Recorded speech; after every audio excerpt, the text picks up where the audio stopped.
By the 10th day, he understood something was wrong. Not with the boat, not with the ocean, with time. The engine had stopped days earlier, quietly, without drama. No explosion, no final sound, just silence, followed by the slow realization that nothing would respond when he turned the key again.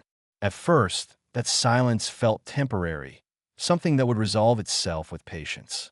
By the third week, patience had lost its meaning. The horizon never changed. The water never ended. The sun rose and fell, but without urgency, without markers. Days did not pass. They accumulated, one on top of another, until counting them felt pointless. He was no longer traveling. He was drifting. At some point, thirst stopped feeling sharp. Hunger faded into a dull pressure. The body adjusted in ways he did not expect, prioritizing survival over comfort, clarity over emotion. Decisions became smaller, movements slower, thoughts quieter. He began to notice the ocean differently. Not as a threat, not as an enemy, but as something present, something that did not rush him, did not attack, did not need to. It simply remained vast and indifferent, allowing exhaustion and isolation to do their work. The most dangerous moments were not the storms.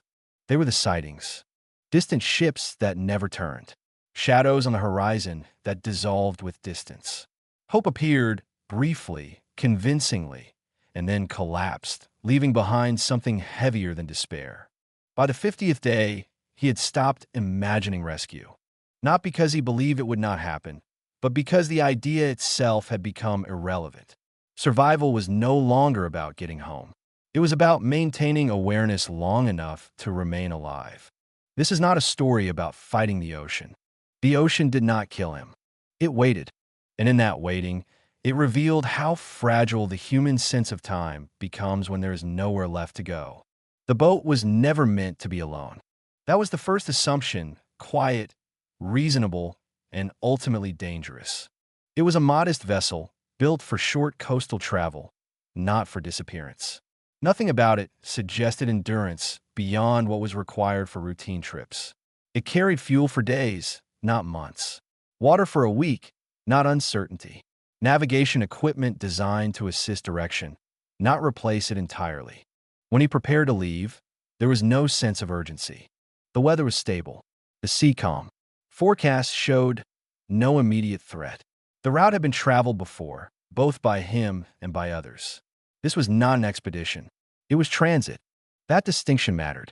He left without the psychological weight that comes with long journeys. No final messages. No contingency planning beyond the usual.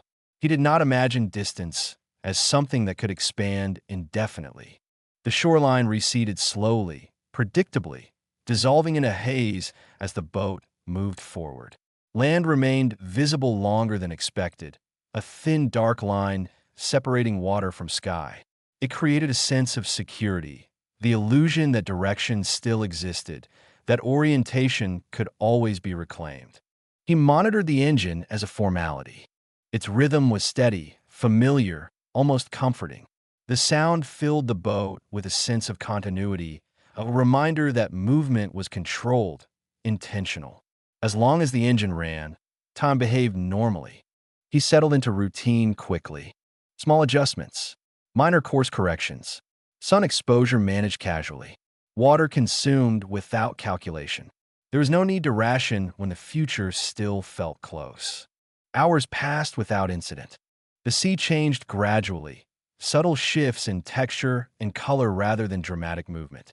Swells rose and fell with consistency, creating a rhythm that required no attention. The boat responded as expected. There were no warnings. When the engine failed, it did not announce itself. There was no violent sound, no sudden lurch, just a hesitation, a slight irregularity in rhythm that barely registered at first. He noticed it only because it was different, not because it felt dangerous. He adjusted the throttle. The engine responded briefly, then fell silent. The absence of sound was immediate and absolute. At first, he did not react. Silence can be deceptive. It often suggests pause rather than failure. He waited several seconds, listening, expecting the familiar hum to return. When it did not, He tried again, methodically, without urgency. Nothing happened. He checked the controls. Everything appeared normal. This was still not alarming. Mechanical issues happen. Engines stall. Systems fail temporarily. He assumed resolution would follow effort. That assumption shaped his response. Calm, deliberate, controlled. He attempted restart procedures in sequence. Each step performed carefully, precisely as he had done before. Each attempt ended the same way. Silence. The sea continued its motion, unaffected. The boat began to drift almost immediately. Not dramatically, not fast, just enough to be noticeable. Without propulsion, it surrendered direction to current and wind. The shift was subtle, but irreversible. He dropped anchor. The anchor held briefly, then dragged. The seafloor here offered little resistance. The boat continued to move, slowly but consistently, orientation dissolving with each minute. He attempted communication. The radio responded with static, uneven, and thin. He repeated his position, calmly at first, then with increasing clarity. No voice answered. The signal reached nothing. He told himself this was temporary. Temporary is a powerful word. It postpones fear. It delays reckoning. It creates space where none exists. He waited. Minutes passed, then longer intervals. The sun continued its path overhead, unconcerned. The sea remained calm, indifferent. Nothing in the environment suggested danger. That made the situation more unsettling. By late in the day, or what he believed was late, he accepted that immediate resolution was unlikely. The engine was not restarting. Communication was unreliable. Movement was no longer controlled. But the boat still floated. Supplies were still available. The future still existed. He shifted into assessment mode. Fuel was no longer relevant without propulsion. Water levels were adequate. Food supplies modest but sufficient in the short term. Shade was limited but manageable. Exposure could be controlled. He recalculated expectations. Instead of hours, he thought in days. The sea did not oppose this adjustment. It allowed it. The first night passed without incident. Stars appeared, sharp and numerous, unobstructed by land or light. The sky felt closer here, pressing down rather than expanding outward. He watched it longer than necessary, grounding himself in something stable. Sleep came unevenly. The boat rocked gently, persistently, enough to disrupt rest without preventing it entirely. He woke frequently, disoriented, listening for sounds that no longer existed. Morning arrived without ceremony. The sun rose. Heat increased. The sea looked unchanged. By the second day, the absence of movement became more apparent. Land was no longer visible. The horizon formed a perfect circle, offering no reference point. Direction had dissolved into uniformity. He attempted communication again. Static. He adjusted frequencies, repositioned equipment, repeated messages. The effort felt procedural rather than hopeful. He still believed response was a matter of timing. The boat drifted. Currents carried it without intention, shifting its position gradually but consistently. He tracked movement using the sun, the stars, anything that could offer orientation. The results were inconclusive. Without propulsion, orientation lost relevance. He rationed water slightly, not aggressively, just enough to acknowledge uncertainty. Hunger was manageable. Thirst remained tolerable. The body had not yet recognized scarcity. Psychologically, he remained intact. There was concern, but not panic. Calculation, not fear. The situation felt unresolved, not dire. That distinction mattered. The ocean was calm. That calm created space for thought. By the third day, the concept of travel had vanished entirely. There was no destination, no progress, no direction. The boat existed in place, moving without purpose. He adjusted his behavior accordingly. Movement slowed. Activity became intentional. Energy conservation replaced routine. He spent longer periods sitting, observing, waiting. The engine remained silent. The radio offered nothing. The sea offered continuity. The realization came quietly, not all at once. He understood that this was no longer a delay. It was a condition. The departure phase had ended. He had left land behind, not just physically, but conceptually. The structures that defined travel, schedule, route, arrival no longer applied. What remained was drift. And drift, once accepted, changed the way time behaved. He did not know how long he would remain here, but he understood something fundamental. The journey had not failed. It had transformed. Drift did not feel dangerous at first. It felt neutral. The boat moved without effort, carried by forces too large to notice directly. There was no resistance to push against, no direction to maintain. The absence of control was subtle enough to be mistaken for calm. He adapted quickly. Without an engine to manage, his tasks simplified. There were fewer mechanical concerns, fewer decisions to make. He organized supplies, adjusted shade, repositioned himself to reduce exposure. Each action was deliberate, measured, efficient. Efficiency gave him confidence. The sun became the primary variable. During the day, heat accumulated steadily, pressing down without relief. There was no land to break the horizon, no structure to cast shadow beyond what the boat itself could offer. He learned quickly to minimize movement, to remain still during peak exposure. Water consumption became conscious. Not restricted yet, but monitored. Each sip was noticed, recorded mentally, contextualized within an uncertain future. Thirst sharpened in the afternoon, then dulled again toward evening. Hunger was less demanding. Food existed. The problem was not scarcity yet. The problem was duration. Nights brought temporary relief. Temperatures dropped slightly.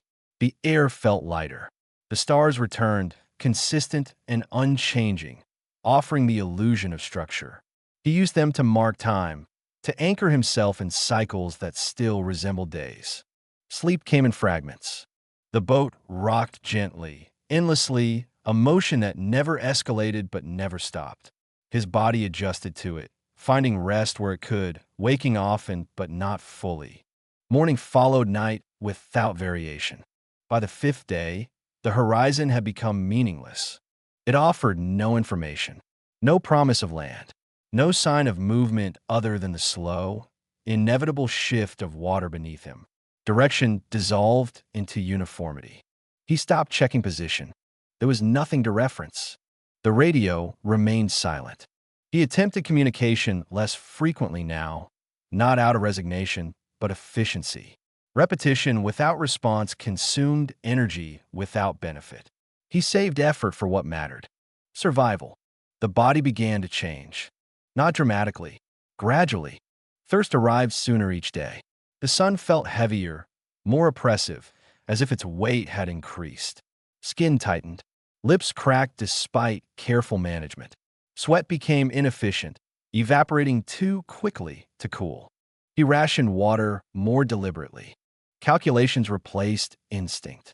He measured intake against time, adjusting expectations. Comfort gave way to necessity.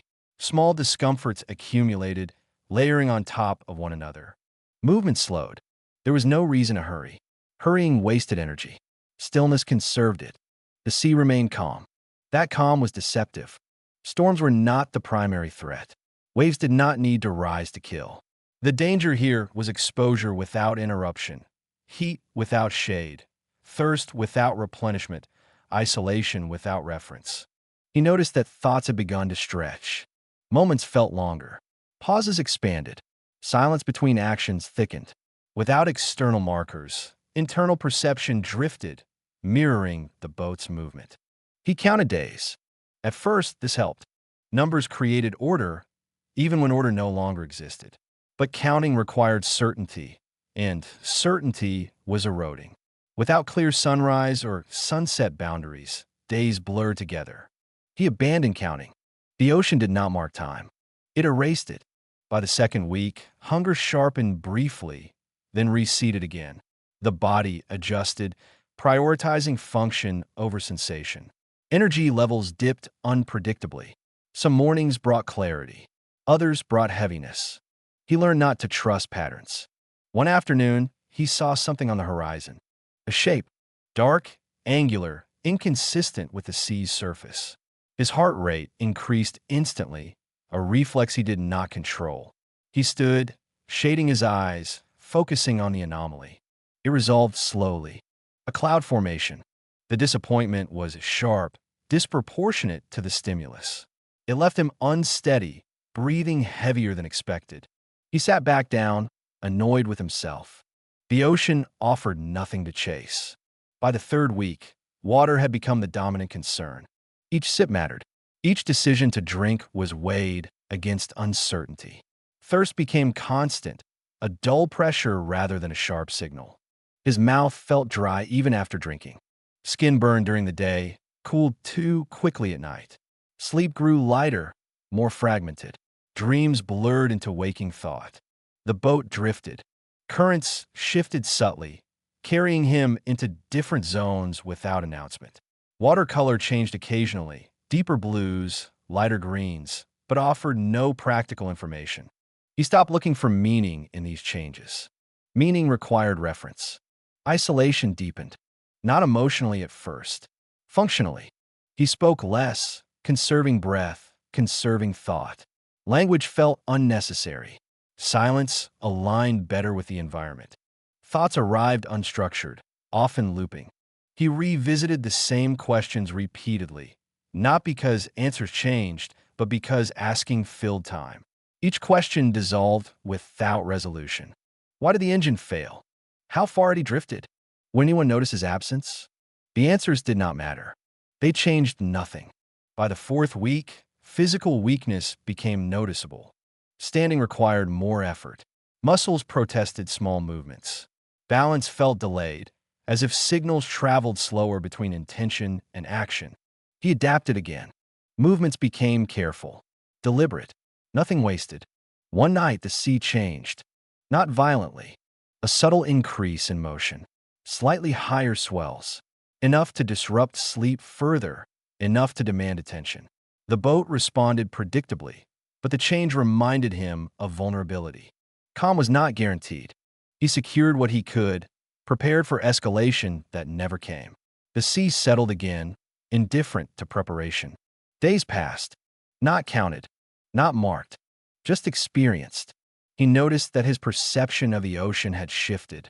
It no longer felt empty, not hostile, present, always there, surrounding him, defining limits, offering no escape, but also no immediate threat.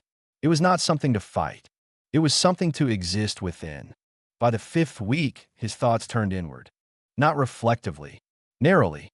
Survival tasks consumed focus. Everything else receded. Memory lost relevance. Future planning felt abstract. There was only maintenance. Water, shade, stillness. He noticed changes in vision. Brightness lingered longer after exposure. Colors flattened.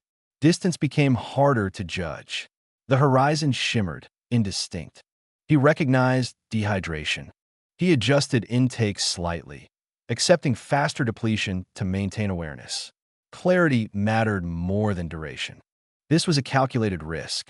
Risk calculation had replaced hope. Another sighting occurred near the end of the fifth week. This time it looked real. A vessel, clear enough to register shape, structure, direction. It moved laterally, consistent, purposeful. Not a cloud, not light distortion. A ship. His reaction was immediate. He stood, waved, signaled with everything available. Energy surged, overriding fatigue. Adrenaline masked weakness. The ship did not turn. It continued on its path, unchanged, unaffected. He watched until it disappeared. The silence that followed was heavier than before. Hope collapsed inward, compressing thought, draining energy rapidly. He sat down abruptly, dizzy, breath shallow. The cost of that moment lingered. Exertion demanded recovery. Recovery took longer than expected. He did not attempt to stand again for a long time. Drift continued.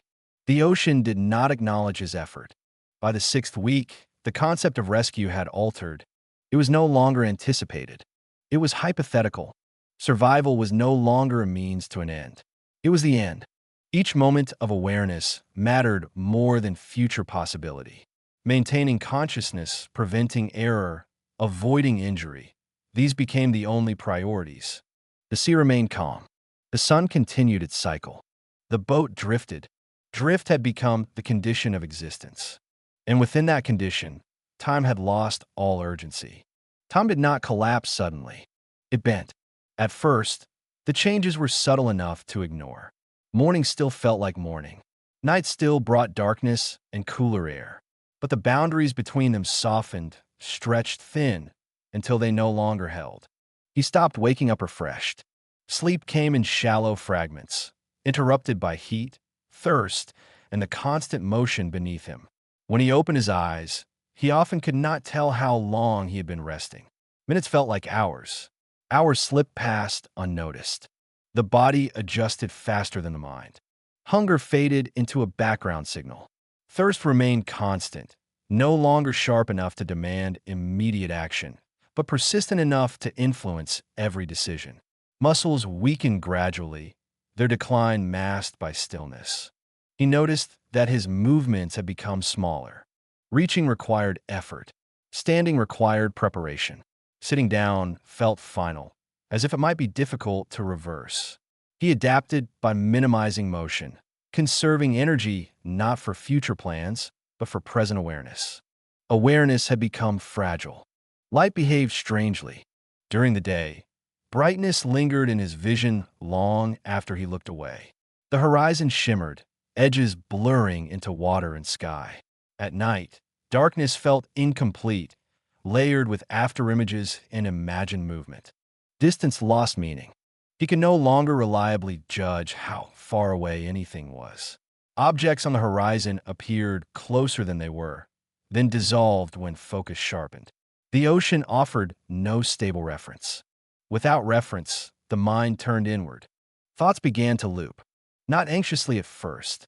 Methodically, he revisited the same observations repeatedly, not because they changed, but because repetition filled time. Each thought ended where it began. He noticed this happening. Awareness did not stop it. Language thinned. When he spoke aloud, which happened less often now, sentences were short, stripped of unnecessary detail.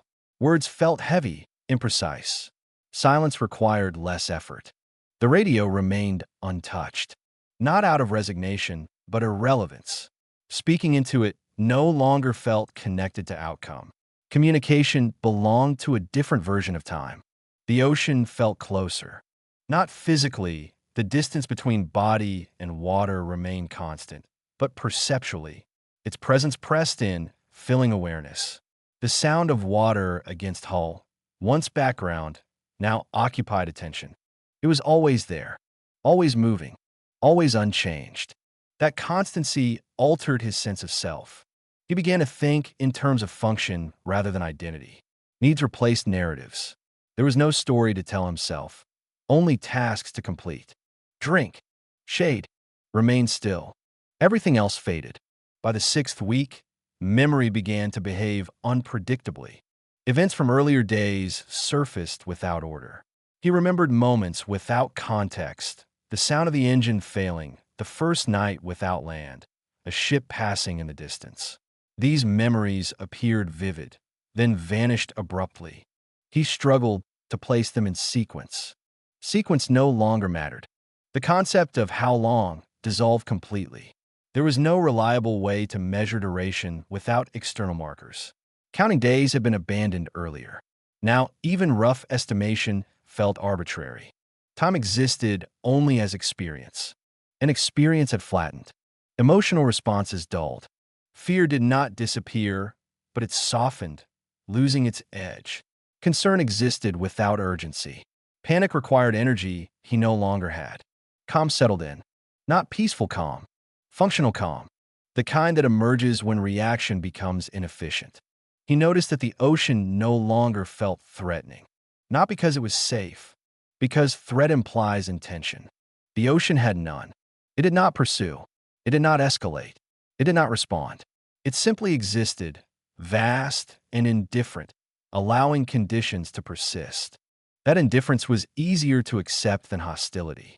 One afternoon, he became aware that he had been staring at the same point on the horizon for a long time. Not focusing, just looking. His thoughts had drifted completely, untethered from the present. When awareness returned, it did so abruptly, accompanied by disorientation and a brief spike of anxiety. He grounded himself deliberately, checked supplies, adjusted shade, took a measured sip of water. Routine restored stability. But the incident lingered. It suggested that attention itself was becoming unreliable. Visual distortions increased. The horizon curved more than it should have. Reflections danced where none existed. Shadows formed and dissolved without source. He recognized these as signs: dehydration, exhaustion, prolonged exposure. Recognition did not stop them. He adapted by trusting fewer inputs. If something required confirmation, he assumed it was not real. If something could not be verified physically, he dismissed it. This strategy preserved function. It also narrowed perception. The ocean, once expansive, now felt enclosed. Not claustrophobic, defined. There was water in every direction, but no variation. The absence of landmarks compressed space into a uniform field. Movement without change felt like stillness. Stillness stretched time. He stopped imagining rescue entirely. Not consciously. The idea simply stopped appearing. This absence was not despair. It was efficiency. Hope required projection. Projection required energy. Energy was finite. By the 7th week, his internal sense of rhythm had collapsed completely. He slept when exhaustion forced him to. He drank when dryness became intolerable. He moved only when necessary. The sun rose and fell, but its movement no longer structured behavior. Light and dark were conditions, not signals. The ocean remained. Its presence filled awareness, not aggressively, but persistently. The sound of water against hull synchronized with his breathing. The boat's motion dictated posture, muscle tension, balance. His body had aligned itself with drift. He began to feel that movement elsewhere was unnecessary. That thought frightened him briefly. Then it passed. Fear did not linger. One evening, or what might have been evening, he noticed something unusual. The sky seemed closer. Not lower, but nearer, as if the distance between him and the atmosphere had shortened. The effect was subtle, but convincing enough to register. He blinked. The sensation remained. He accepted it without analysis. This acceptance marked another shift. Reality no longer required explanation to be tolerated. The mind had simplified itself. He experienced a brief auditory distortion later that same cycle. A sound that resembled speech. Not words. Tone. It lasted only seconds, then vanished. He did not react immediately. He waited, listening for repetition. None came. He categorized the experience and moved on. Reaction would have wasted energy. He understood now that his perception could not be trusted fully. Understanding did not restore control. It merely informed adaptation. The ocean continued its slow work. Not by force, by iteration, by removing contrast, by offering no reference point against which to measure change. Within that environment, the human mind did what it could. It reduced complexity. It narrowed focus. It preserved function at the cost of depth. Time, as he had known it, no longer existed. There was no past worth revisiting, no future worth projecting, only the present moment, repeating itself endlessly. And within that repetition, survival became less about endurance of pain and more about endurance of sameness.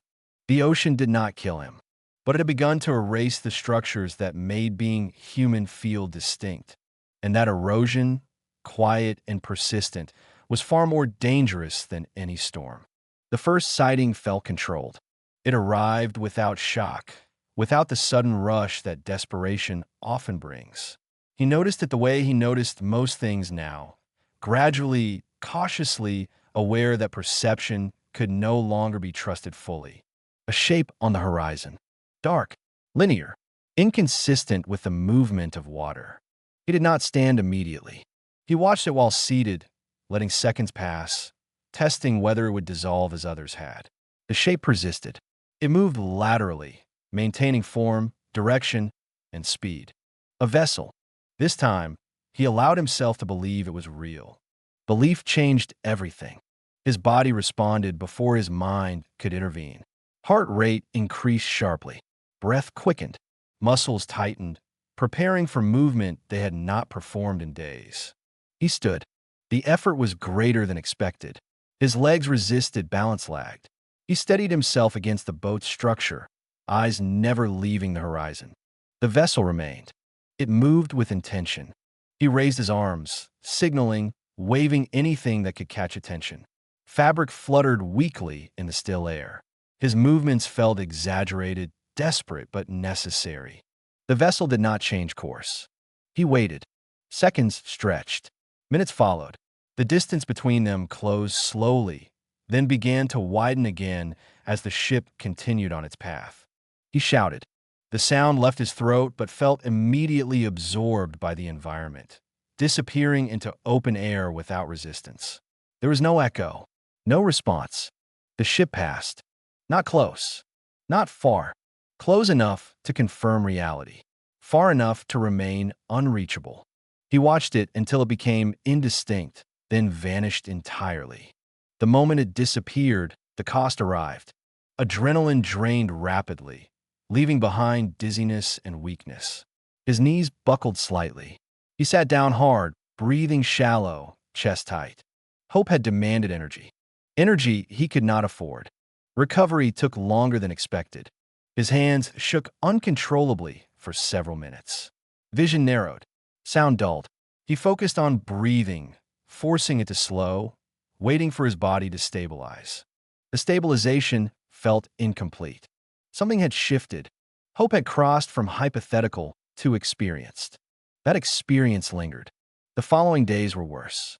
Not because conditions changed. The sun still rose, the sea still drifted, but because anticipation had entered the system. His mind now scanned the horizon compulsively, searching for confirmation, repetition, resolution. Attention narrowed dangerously. He spent longer periods staring outward, neglecting other tasks. Hydration slipped. Shade adjustments were delayed. Stillness turned into fixation. Fixation consumed energy. He recognized the pattern but struggled to interrupt it. Another sighting occurred 2 cycles later. This one was different. It appeared briefly, then vanished behind atmospheric distortion. He doubted it immediately, dismissing it as reflection, as mirage. The dismissal brought relief. Then the shape returned. Clearer, closer, a vessel again. This time, he reacted faster. He stood immediately, signal raised, movement sharp with urgency. His body protested violently, but adrenaline overrode resistance. The vessel altered course slightly. Not enough, just enough to trigger hope. He leaned forward, shouting, signaling more aggressively. He felt lightheaded but did not stop. Every movement felt essential, irreversible. The vessel slowed, then resumed its original path. The realization arrived with physical force. They had seen something, just not him. He sat down abruptly, overwhelmed by a sudden wave of nausea and weakness. His heart raced uncontrollably, breath shallow and rapid. Vision blurred. The exertion had crossed a threshold. He lay back, staring upward, focusing on not losing consciousness. The boat rocked gently beneath him, indifferent to the moment. Recovery took hours. That night, sleep did not come. Thoughts raced, looping endlessly around the sightings, replaying details, analyzing angles, imagining alternative actions. Each loop consumed energy without offering resolution. By morning, exhaustion was absolute. He recognized the danger. False sightings were more lethal than storms. Storms demanded response. False hope demanded repetition. He forced himself to change behavior. Horizon scanning was limited deliberately. He set physical boundaries, time-limited observation, followed by enforced stillness. He prioritized hydration again, even when thirst signals felt muted. Control returned partially, but anticipation remained. The ocean seemed to cooperate with this new pattern. Sightings increased, not in frequency, in plausibility. Light distortion sharpened. Shadows formed convincing silhouettes. Clouds aligned into shapes that resembled hulls, towers, movement. Each one required assessment. Assessment required attention. Attention required energy. He dismissed more than he acknowledged, erring on the side of skepticism. But dismissal carried its own cost. The constant act of restraint wore him down. One afternoon, he became convinced that a vessel was approaching directly. The shape was unmistakable, the movement steady, the distance closing. He waited longer this time, testing the shape, verifying consistency. It remained. He stood slowly, conserving energy, signaling with measured movements rather than desperation. He controlled his breathing, posture, motion. The vessel continued. Then it shifted. Not course. Scale. The shape did not grow larger as expected. It flattened, stretched, distorted. The illusion collapsed abruptly, revealing nothing more than a cloud formation interacting with light and water. The disappointment was immediate and crushing. He sat down without effort, drained completely. Tears came unexpectedly, not dramatic, not sobbing, just quiet release without emotion attached. The release frightened him. It suggested depletion beyond physical. He closed his eyes and remained still for a long time, breathing shallowly, conserving what little energy remained. From that point on, he stopped reacting to sightings altogether. If something appeared, he did not stand. He did not signal. He waited for confirmation beyond doubt. Nothing met that threshold. This restraint likely saved his life. It also accelerated psychological withdrawal.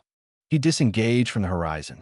The ocean became background again, not something to search, but something to exist within. Focus returned inward. Hydration was minimal now. Water levels were critically low. He rationed aggressively, prioritizing clarity over comfort. Thirst became constant, oppressive, but manageable in short intervals. Skin burned under the sun. Lips cracked further. Vision narrowed. Headaches persisted. He lay still for longer periods, moving only when absolutely necessary. Time lost shape completely. By the 8th week, consciousness itself felt fragile. Moments of clarity alternated with fog. He drifted in and out of awareness, waking without certainty that he had been asleep. Dreams bled into waking perception. He experienced brief auditory distortions again, tones, distant sounds without source. He ignored them. Ignoring had become instinctive. The ocean offered nothing new. It did not escalate. It did not resolve. It simply remained. The final sighting occurred near the end. This one was different. The sound arrived first, a low vibration, inconsistent with wind or wave. He felt it more than heard it. The vibration repeated, closer each time. He did not stand. He waited. The sound returned. Stronger. Mechanical. He activated the emergency beacon without urgency, without expectation. The motion was automatic, practiced, detached. When the aircraft appeared, low on the horizon, he observed it without reaction. Belief was unnecessary. Reality was sufficient. He remained seated until the aircraft changed course unmistakably. Only then did he move. Slowly, deliberately. This time, hope did not drain him. It did not demand exertion. It simply existed. False sightings had taught him restraint. Restraint preserved him long enough for this moment to occur. The ocean did not kill him, but it came close, not through force but through illusion.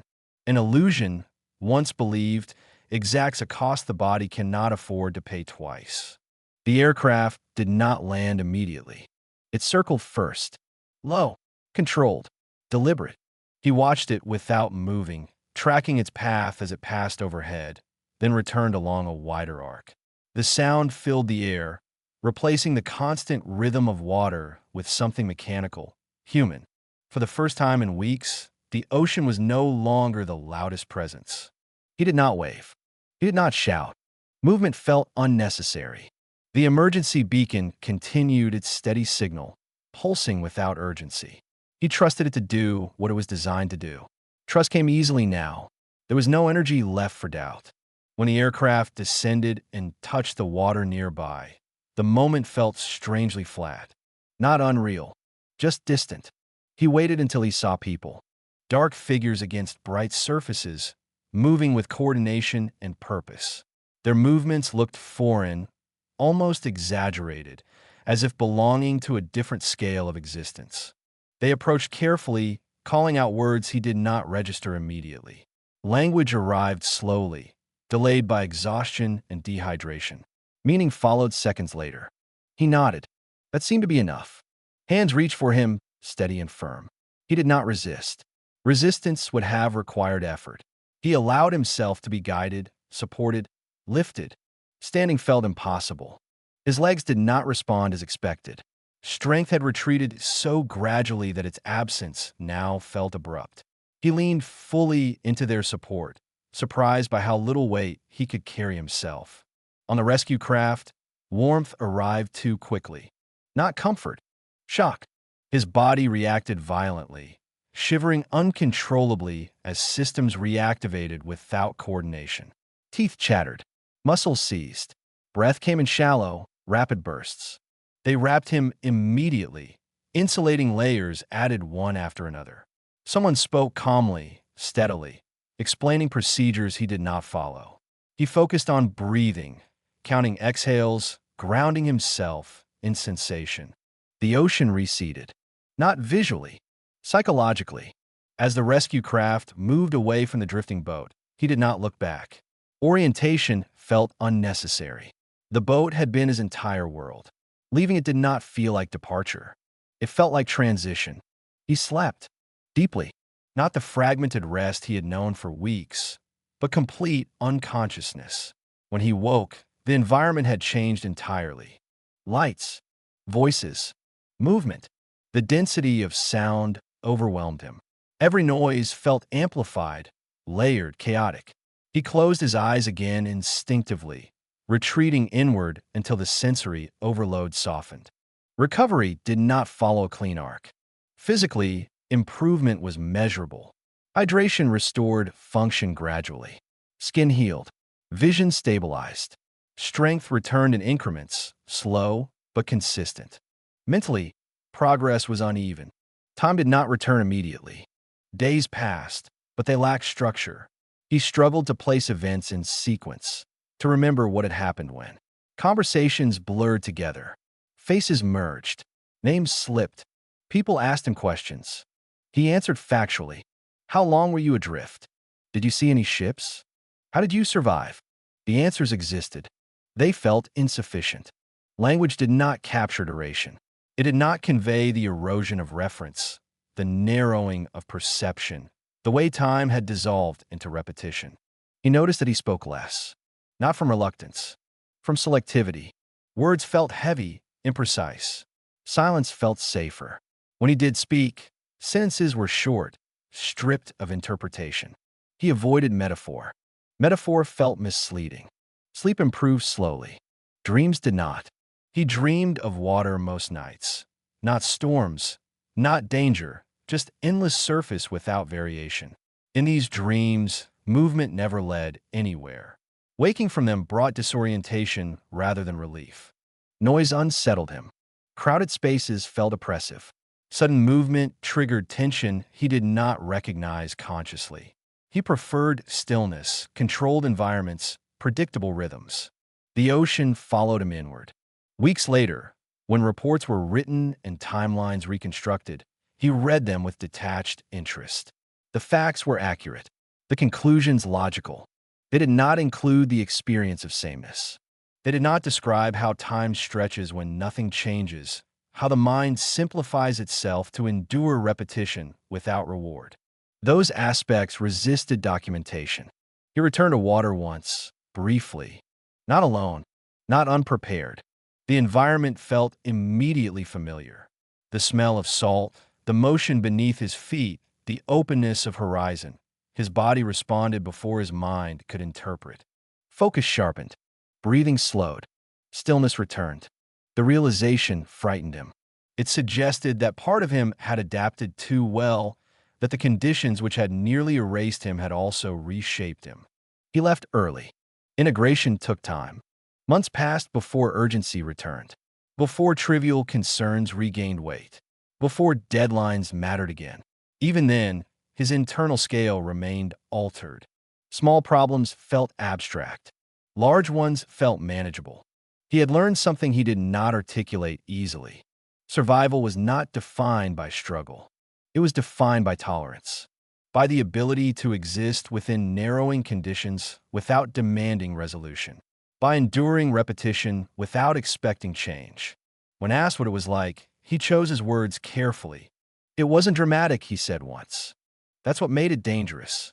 The ocean had not attacked him. It had not escalated. It had simply remained.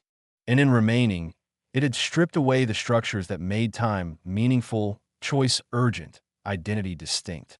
He had survived, not because he was exceptional, but because endurance, when nothing else is required, becomes automatic. The story did not end with rescue.